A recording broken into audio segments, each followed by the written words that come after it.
Hello everyone, मैं दीपक sir DLC education अड्डा में आप सभी का स्वागत करता हूं और डिस्कस कर रहा हूं एचसीएफ और एलसीएम के कुछ एमसीक्यूज या ऑब्जेक्टिव क्वेश्चंस या fill in the blanks. 1 marks के जो क्वेश्चंस आते हैं आपके एग्जाम के जो पेपर में, जहां पे आप मिस कर जाते हैं छोटा सा इंफॉर्मेशन के कारण आपका वो अटेम्प्ट नहीं हो पाता है, आप उस पर मार्क्स नहीं उठा पाते हैं। तो मैं कोशिश करूंगा कि इस टाइप के जो छोटे छोटे क्वेश्चंस पूछे जाते हैं आपके एग्जामिनेशन पेपर में वो भी मैं यहाँ पे डाल दूं।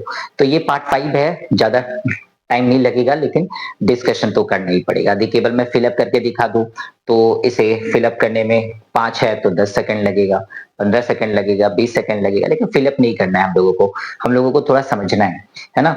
यदि आप क्लास 7 और 8 के स्टूडेंट है, एचसीएफ और एलसीएम आप सीखना चाह रहे हैं, उससे रिलेटेड कुछ पॉइंट आप लेना चाह रहे हैं, तो ये वीडियो आपके लिए है। चलिए डिस्कस करना स्टार्ट करते हैं। ये है lowest common multiple. Lowest common multiple, सबसे पहले तो कॉमन होना चाहिए, है ना। अब कॉमन कहां पे देखते हैं? फैक्टर में देखते हैं। तो लोएस्ट कॉमन मल्टीपल मतलब मल्टीपल होना चाहिए, मल्टीपल के फॉर्म में होना चाहिए, मल्टीपल के फॉर्म में होना चाहिए। और हम लोग यहाँ पे प्राइम नंबर का लेते हैं, हम लोग यहाँ पे क्या लेते हैं? प्राइम नंबर का लेते हैं ना, PRIME, प्राइम नंबर। ठीक है, तो प्राइम नंबर लेते हैं, मल्टीपल जो होता है वो प्राइम नंबर का होता है।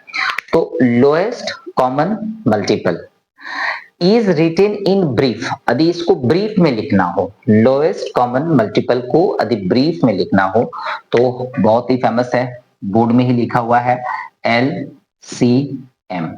हो गया ना। इसे हम लोग शॉर्ट में क्या लिखते हैं? LCM लिखते हैं।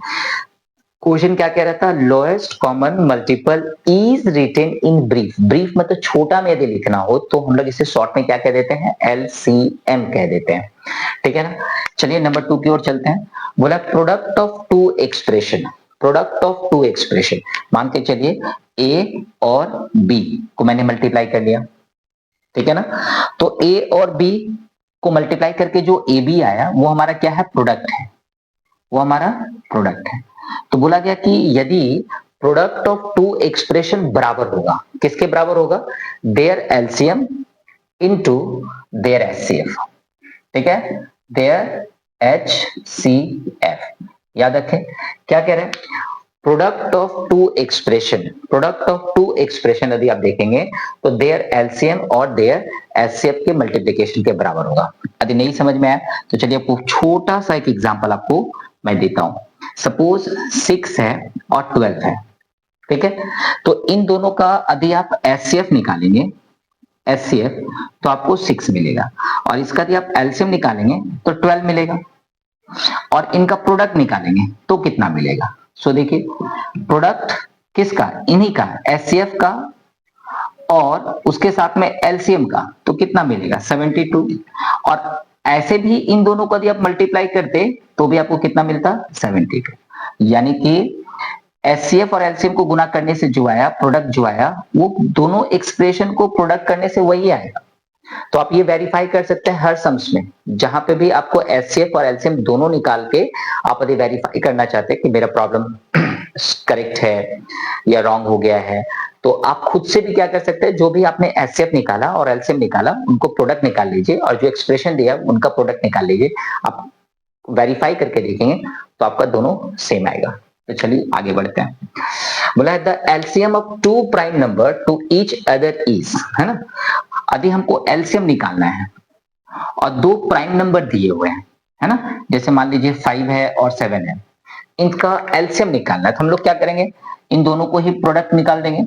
5 7 जा 35, इस तरह से। तो क्या कह रहे हैं? The LCM of two prime number to each other is their product, है ना, देयर प्रोडक्ट। दोनों का जो गुणनफल होगा, उनका जो गुणनफल होगा, वो जो दोनों प्राइम नंबर होंगे, वो जो दोनों प्राइम नंबर होंगे, ये जो दोनों प्राइम नंबर है, the LCM of two prime number to each other is their product, उनका प्रोडक्ट ही होगा।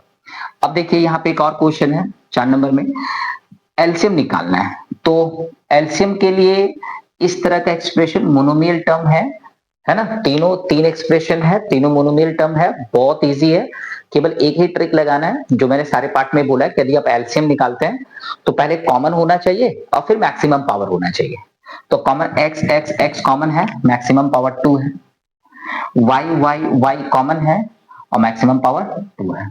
बस यही इसका क्या हो गया, एलसीएम हो गया। फिर से समझिए, the LCM of these three terms will be x square y square, यही होगा। अभी आप निकाल के देखेंगे।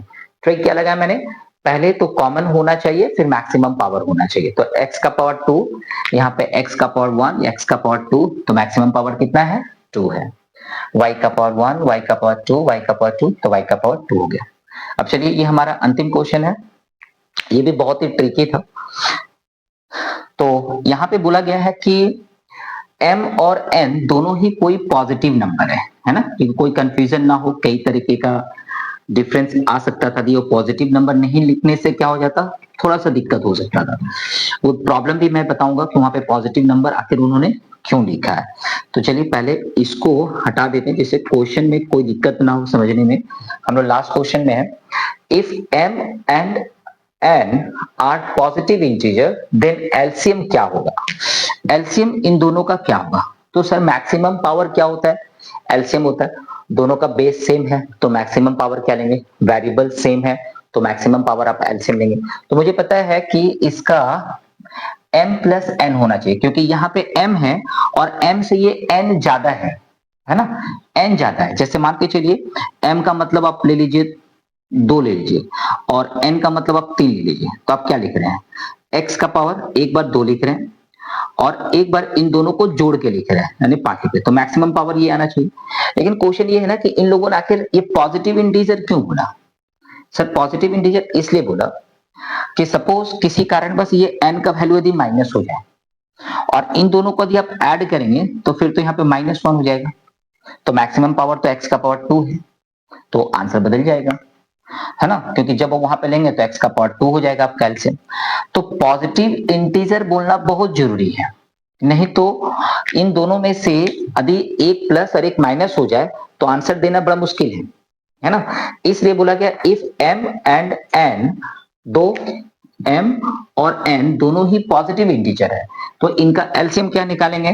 तो जस्ट छोटा सा कॉन्सेप्ट लगाए यहाँ पे कि यहाँ पे m है और यहाँ पे m प्लस n है, यानी कि ये ज्यादा है। ज्यादा होने के कारण हम लोग क्या कर रहे हैं कि यही वाला एलसीएम में शो कर रहा है। लेकिन यही क्वेश्चन यदि हमसे एचसीएफ में पूछता, क्या पूछता, ये एक्स्ट्रा में यदि एचसीएफ यदि हमसे पूछ देता तो कम पावर लेते, यानी x का पावर m लेते। एचसीएफ में कम पावर कॉमन होता है और वही हमारा क्या होता है, आंसर हो जाता है, और एलसीएम में मैक्सिमम पावर हम लोग लेते हैं। तो ये था छोटा सा डिस्कशन, 5 क्वेश्चन। आई होप ये छोटा सा डिस्कशन आपको बिल्कुल अच्छा लगा होगा। तो प्लीज लाइक एंड शेयर करना ना भूलें। चैनल पे नए हैं तो सब्सक्राइब कीजिए, दोस्तों में थोड़ा बताइए कि डीएलसी एजुकेशन अड्डा को सब्सक्राइब करें और अपने चैप्टर के हिसाब से वीडियो देख के अपने कॉन्सेप्ट को क्लियर करें। मिलते हैं नए वीडियो में, थैंक यू।